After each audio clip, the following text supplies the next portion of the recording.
Kita lanjutkan pengajian kitab Ihya ya. Faedah mukhalatoh yang nomor 7, al-faedatu as-sabi'ah. At-tajarub.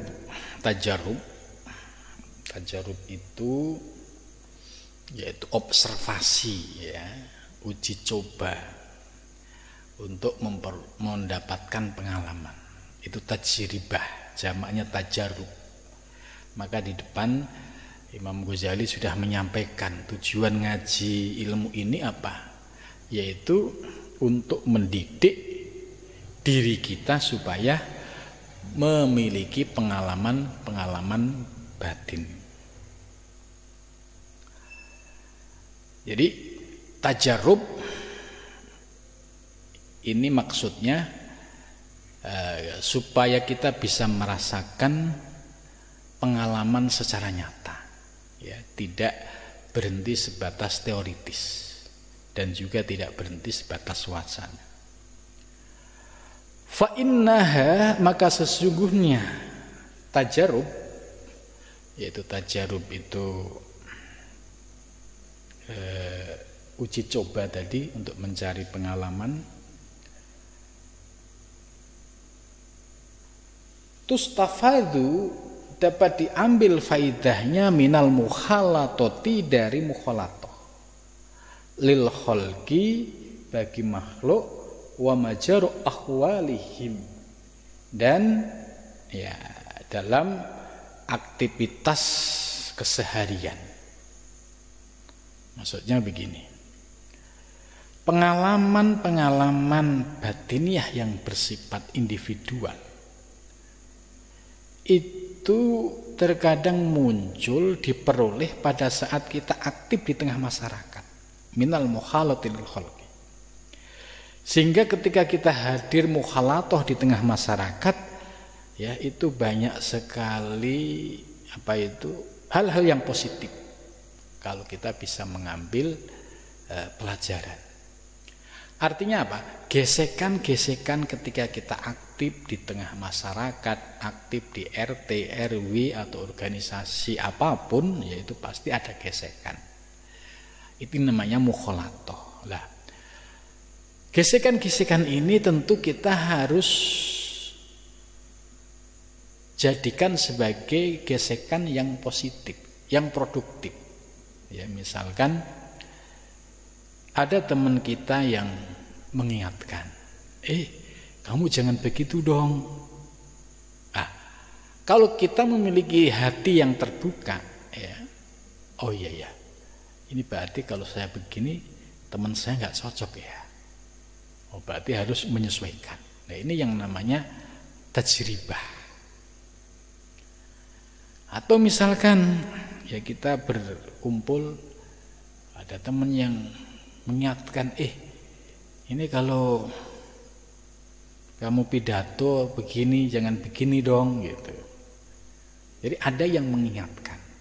Nah, ini diambil positifnya. Pasti ya kalau berkaitan dengan perbaikan aspek batinnya ya kita ambil. Ya jangan sampai gengsi gitu. Nah, karena dengan cara seperti ini, bersentuhan dengan banyak pihak, kalau kita bisa mengambil energi positifnya, itu justru menurut Imam Ghazali kita lebih akan merasakan banyak perubahan dari aspek kejiwaan atau batinnya. Tapi kalau kita masih mempertahankan ego, ya, masih merasa segala-galanya, ya sulit untuk menerima hal-hal yang positif ya ketika dia bergaul di tengah masyarakat. Jadi Imam Ghazali ini ya menjelaskan teori mukhalatoh itu sesuai dengan ya pengalaman beliau berhadapan langsung dengan banyak pihak. Dan ini bagi kita yang ngaji juga merasakan hal yang sama. Artinya kalau kita mau banyak belajar, ya kita aktif di tengah masyarakat, tapi kita harus bisa menempatkan diri secara tepat, ya. Jangan menampilkan ego kita, ya. Sebab kalau kita sudah menampilkan ego, merasa paling hebat, merasa paling pinter, udah itu ketutup nasihat-nasihat, masukan-masukan dari yang lain. Itu. Jadi kita harus membuka diri, ya open mind istilahnya kalau bahasa sekarang. Membuka diri, kalau ada yang mengingatkan, oh berarti saya salah. Kalau ada saya begini salah, oh berarti harus saya perbaiki. Jangan dablek gitu. Dablek itu sudah diingatkan berkali-kali tidak mau berubah. Nah, ini namanya tidak mendapatkan la tustafadu minal mukhalatoh. Tidak bisa mengambil faedah dari aktivitas di tengah masyarakat gitu. Ya kalau dablek ya tidak akan pernah berubah. Karena merasa paling benar, merasa paling begini, padahal ya semua orang nggak suka gitu. Gini, wal aklu al ghorizi, dan bermula akal yang sifatnya naluri, laisa kafian, ya tidak cukup fi tafahumi masolihid wad dunya. Kalau kita hanya mengandalkan akal yang sifatnya naluriah, itu tidak cukup untuk bisa memahami tentang persoalan-persoalan agama dan dunia. Gitu. Jadi hanya akal yang ghorizi, yang mengandalkan naluri akliyah kita, itu sangat sulit untuk bisa memperoleh pemahaman yang terkait dengan persoalan agama. Wa innama tufiduha, akan tetapi yang justru memberikan manfaat at-tajribah, yaitu ya langsung praktek, langsung tajribah itu langsung praktek di tengah masyarakat. Wal mumarosatu, dan mumarosah itu ya langsung action itu. Nah ini teorinya Imam Ghazali ini sangat realistis ya. Jadi untuk memperbaiki akhlak itu tidak harus ke Gunung Salak, ya, tidak harus ke gua, tapi hadirlah di tengah masyarakat, karena di situ akan mendapatkan banyak sekali faedah-faedah, masukan-masukan dari banyak orang. Ya.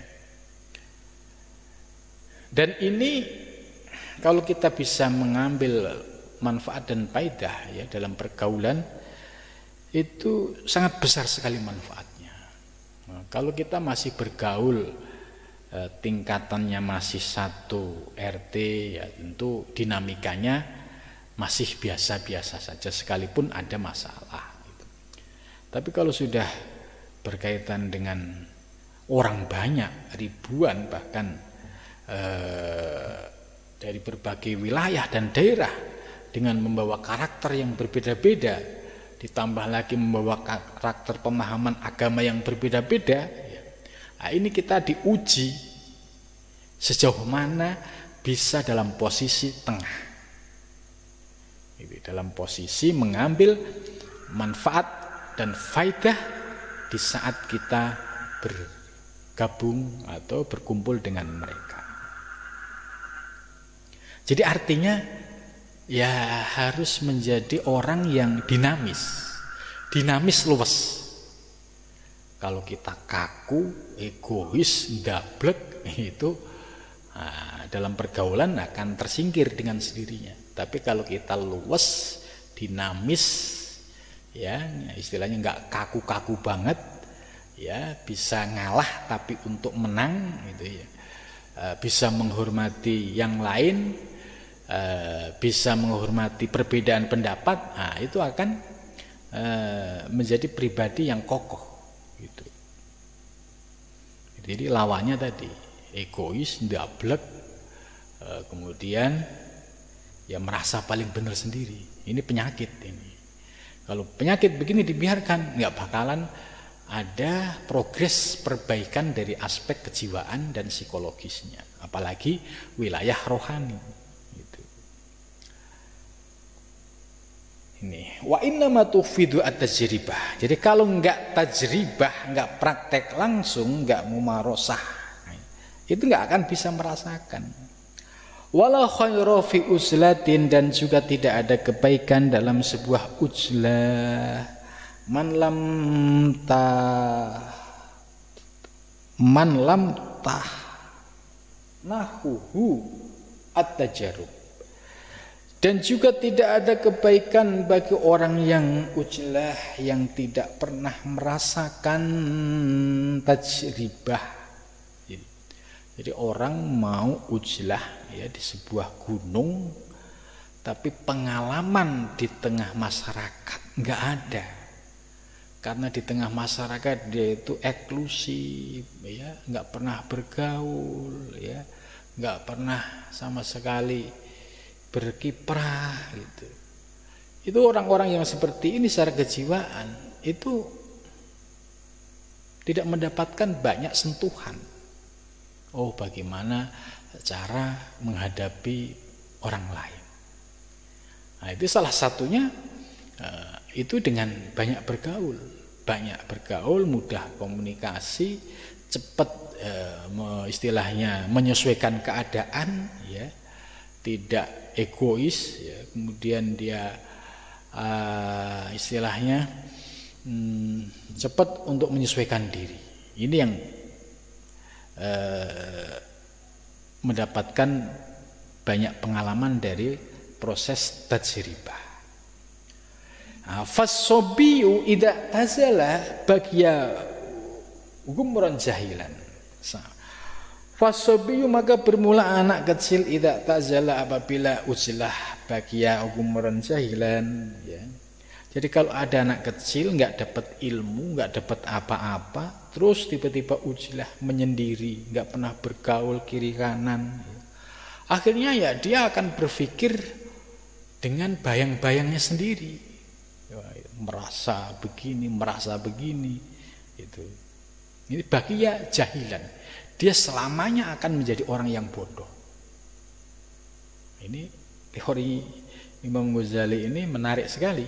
Gitu. Jadi kalau ada orang kok nggak mau bergaul, ya, istilahnya dia eksklusif, merasa begini sendiri, padahal itu hanya bayangan. Nah ini fabagiya gumrun jahilan. Dia selamanya akan bodoh dan tidak akan pernah menjadi pribadi yang, ya, tadi progresif, ya. Bal yang bagi bahkan lebih pantas ayastagila bitta'allum, ya, lebih baik daripada ujlah sendiri nggak pernah bergaul, lebih baik disibukkan dengan belajar atau bergaul dengan banyak orang, gitu. Karena dapat ilmu, kemudian dapat pengalaman dari pergaulan. Wa yahsulu, dan hasil lahu baginya fi muddati ta'allum, maka dia akan merasakan banyaknya tambahan ilmu ma yahtaju ilaih, sesuai dengan apa yang dibutuhkan, minat tajarib, dari segala proses merasakan, wa yakfihi dzalik, dan mencukupinya. Wa yahsulu, dan hasil baqiyatut tajarib, dan semua proses pengalaman lapangan itu bisimail ahwali, itu akan mendapatkan hal-hal yang positif dengan mendengarkan semua gerak-gerik orang-orang yang ada di lingkungannya. Wala yahtaju, dan tidak butuh ilal mukhalatohti, kepada mukhalatoh. Wa min ahamit tajarib, dan paling penting dari tajribah, ya, ayat seriban nafsahu. Ini yang paling penting dari proses tajribah, yaitu proses merasakan langsung, yaitu bagaimana diri kita ini bisa merasakan teori tajribah tadi. Ya, contohnya begini, kalau kita belajar tasawuf, ya langsung praktekkan teori-teori dalam tasawuf itu. Praktekkan dengan riyadhah mujahadah secara nyata. Itu namanya tajribah. sehingga bisa merasakan pengalaman-pengalaman secara nyata. Jangan sampai belajar tasawuf nggak pernah dibarengi dengan praktek riyadhah mujahadah. Ya, sulit ilmunya untuk bisa turun ke dalam dirinya. Wa ahlakahu dan ahlaknya, wa sifati batinihi dan sifat batinnya. Jadi tujuan tajribah itu supaya kita dapat mengolah rasa ya dengan bersinggungan langsung, itu mendapatkan perbaikan soal kejiwaan kita. Kalau jiwa kita baik, maka muncullah akhlaknya juga baik. Kalau akhlaknya baik, berikutnya wasifati batini dan sifat batiniahnya juga baik. Wadzalika dan demikian itu yaqdiru alaihi fil khulwah. Nah, jadi apa yang dirasakan melalui proses tajribah tadi, yaitu perubahan signifikan ya dalam kejiwaan, dalam akhlak, dalam sifat batin, itu secara nyata bisa dirasakan melalui proses tajribah dibandingkan hanya memilih untuk kholwat. Justru saat kholwat itu kalau tanpa didasari dengan ilmu, didasari dengan kesiapan batin, juga tidak akan mendapatkan apa-apa gitu. Ini fa'in wadzalika la yaqdiru alaihi fil khalwah. Jadi ketika khalwat tidak bisa merasakan pengalaman-pengalaman sebagaimana tadi disebut. Fa inna kulla mujarribin fil khala'i yusrun. Sesungguhnya bagi orang-orang yang melakukan tajribah, uji coba, ya praktek nyata fil khala'i ya dalam sebuah khala WC, yusrun itu gampang. Wa kullu ghudubin au hukudin, dan setiap orang yang pemarah atau iri dengki, hukut itu dendam yang membatu. Jadi dia benci sama orang, kemudian muncul menjadi dendam sampai 7 turunan, itu namanya hukut. Kalau hasudin itu orang yang hatinya diliputi dengan iri dengki. Ada si A begini dia nggak suka, si B begini nggak suka, ini namanya hasud. Kalau hukut itu sudah kebencian yang membatu, itu sulit untuk bisa dibuang. Idza khala bi nafsihi lam yatarassah minhu khubsuhu.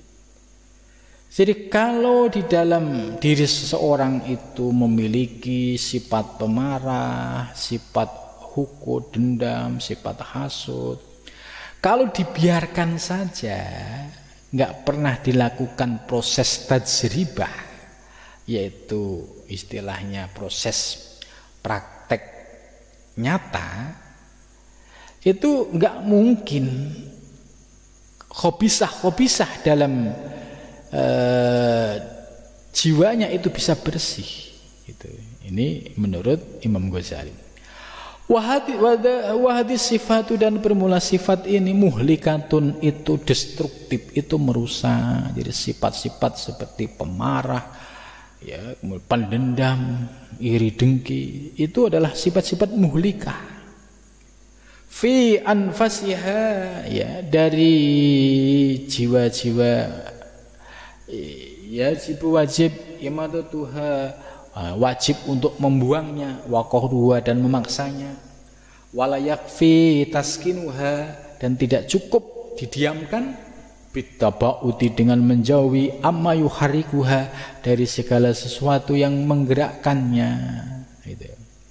Jadi menurut Imam Ghazali ini adalah akar dari segala penyakit yang merusak batinnya.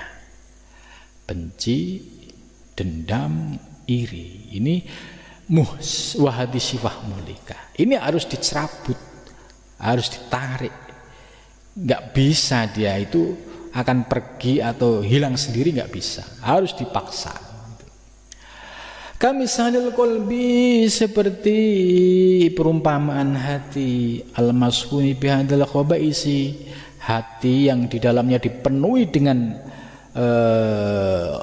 kotoran-kotoran seperti tadi, misalu damlin, ya seperti ini Imam Ghazali memudahkan kita supaya mudah memahami teorinya itu.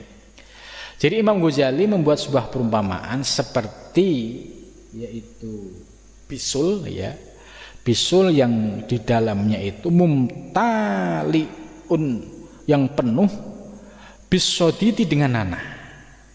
Ini perumpamaannya seperti itu. Jadi ada bisul yang di dalamnya penuh dengan nanah. Waqad la yakhussu sahibuhu bi alamihi malam yuharik aw yamusu ghairuhu. Bisul ini tidak akan bisa pecah kalau tidak dilakukan sebuah upaya, ya, lam yataharrak aw yamusu ghairuhu. Misalnya dipegang atau dipencet atau dilakukan upaya-upaya lain. Itu enggak bakalan sodid nanah di dalamnya itu bisa keluar.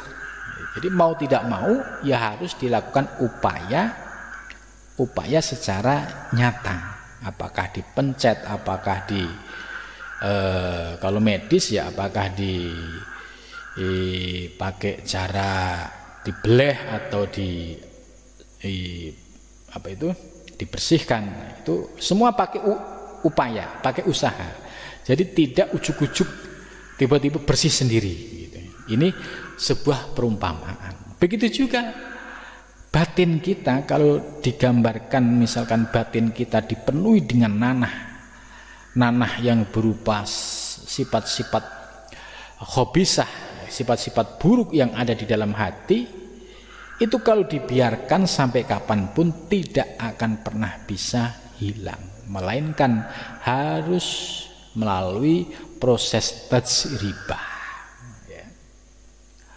Ini perumpamaan yang sederhana. Ternyata zaman Imam Ghazali istilah bisul atau udun itu sudah ada, dan ini ya perumpamaan yang masuk akal gitu, yang masuk akal dan bisa kita pahami.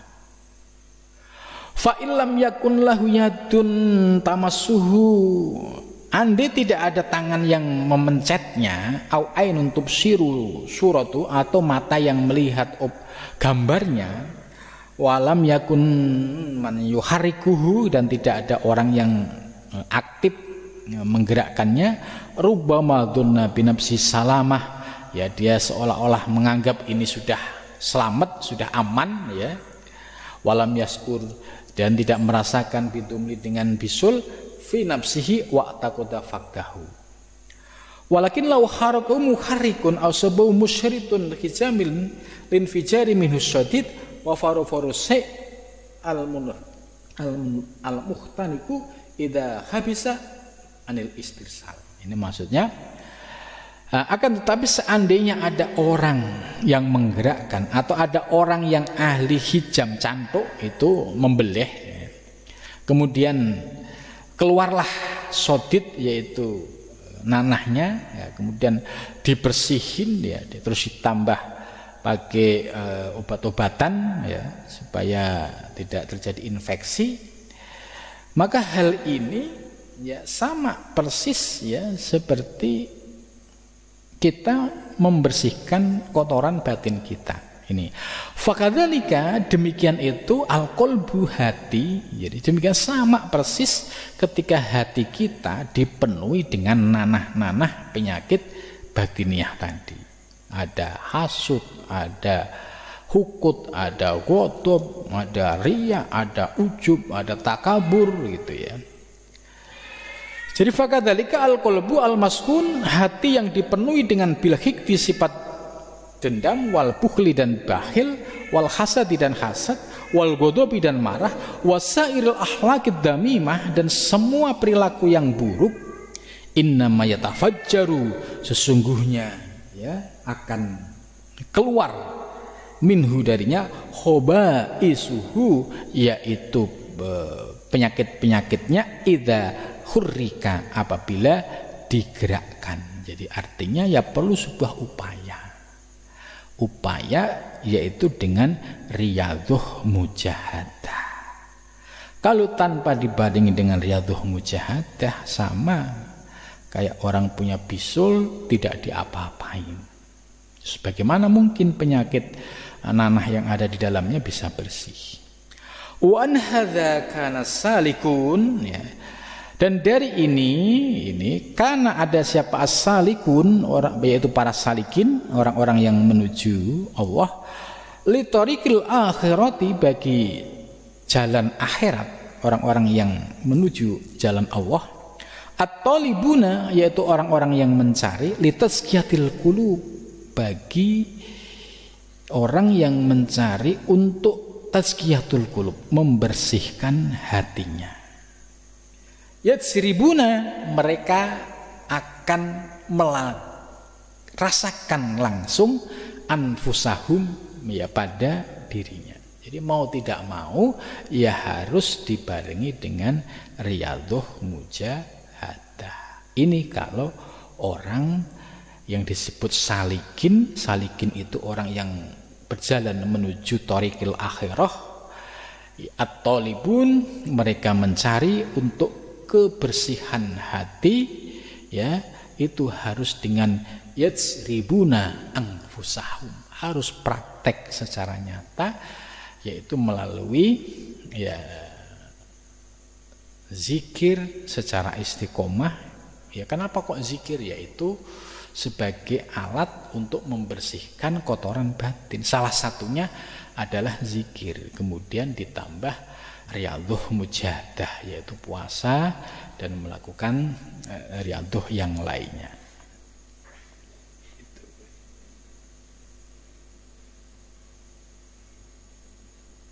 Ya, jadi jelas apa yang disampaikan oleh Imam Ghazali tentang teori tajribah.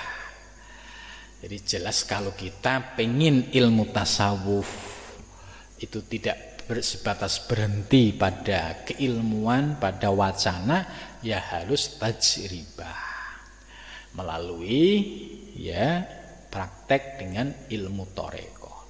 Jadi tasawuf, ya, sebagai epistemologinya, sedangkan thariqah itu aksiologi, yaitu sebagai praktek secara nyata supaya bisa merasakan proses pembersihan lahir dan batin. Nah, mudah-mudahan dengan, ya, kita mengkaji kitabnya Imam Ghazali ini, ya, benar-benar kita mendapatkan pencerahan yang, ya, nyata, terutama bagi orang-orang yang ingin menuju Allah. Jadi bimbingannya nyata dan jelas. Nah, kemudian di akhir daripada paragraf ini, Imam Ghazali mengutip hadis. Fadlul alim, qala Nabi, ya, Nabi bersabda, fadlul alim, keutamaan orang yang alim. Ini alimnya adalah alim billah, ya, alim yang memahami tentang ilmu-ilmu ketuhanan. Alal abid, atas hamba. Hamba itu maksudnya orang umum lah itu. Jadi keutamaan orang yang alim billah dengan hamba pada umumnya itu kafadli, seperti keutamaanku ala adna rajulin, yaitu atas laki-laki yang paling rendah min ashabi, dari sahabatku. Jadi maksudnya kalau di zaman sekarang ada termasuk rajulun alim, alimun yang alimu robbani, ini diumpamakan oleh Nabi seperti keutamaanku ketika aku masih hidup bertemu dengan para sahabatku. Ini keutamaan fadlul alim alal abid. Ya, ini Imam Ghazali yaitu memberikan penguatan kepada kita supaya kita selalu, ya, berpegang teguh, istilahnya gendolan dengan orang-orang yang alim billah, orang-orang yang memiliki pengetahuan tentang ilmu-ilmu ketuhanan ini. Mudah-mudahan kita selalu diberikan bimbingan oleh Allah Subhanahu wa taala dalam menuju kepadanya. Ya, terima kasih, mudah-mudahan bermanfaat. Wa nafi'il thariq. Assalamualaikum warahmatullahi wabarakatuh.